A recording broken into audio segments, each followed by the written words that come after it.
भारतीय हवामान खात्याने पुन्हा एकदा आज रात्रीत आणि पुढील 4 दिवस चक्रीवादळासह मुसळधार पावसाचा इशारा दिलाय। हवामान खात्याच्या म्हणण्यानुसार या काळात पूर्व आणि ईशान्य भारताच्या महाराष्ट्रातील आणि मराठवाड्यातील या 7 जिल्ह्यांमध्ये विजांच्या कडकडाटासह मुसळधार पाऊस आणि जोरदार वारे येण्याची शक्यता आहे। मिळालेल्या माहितीनुसार अवकाळी पावसाचा परिणाम देशाच्या विविध भागांसह सर्वात जास्त परिणाम महाराष्ट्रावर झाला आणि त्याचा सर्वाधिक परिणाम शेतकऱ्यांवर झालाय।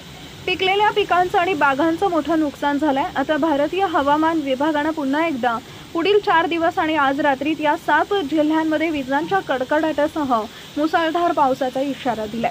नेमकं कोणत्या 7 जिल्ह्यांमध्ये आज रात्रीत भयंकर अवकाळी पाऊस पडण्याची शक्यता आहे ते जाणून घेऊया। त्या अगोदर तुम्ही आपल्या चॅनलवर नवीन असाल तर चॅनलला सबस्क्राइब जरूर करा, जेणेकरून अशा प्रकारच्या अपडेट्स या तुमच्यापर्यंत पोहोचत राहतील। गत 4 ते 5 दिवसात वातावरणात मोठा बदल झाले असून मान्सूनच्या हालचाली अंदमानात दिसण्यास सुरुवात होत आहे। हवेचे दाब, समुद्राचं तापमान आणि वाऱ्यांची दिशा त्याचे संकेत देत आहेत। त्यामुळे यंदा मान्सून नियोजित वेळेपेक्षा 4 ते 5 दिवस आधीच केरळमध्ये येण्याची शक्यता शास्त्रज्ञांनी वर्तवली आहे।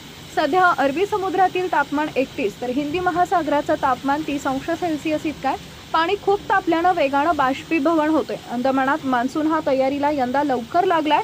हवामान खात्याने दिलेल्या माहितीनुसार मराठवाडा आणि मध्य महाराष्ट्रात वादळी वाऱ्यासह पाऊस पडण्याची शक्यता आहे।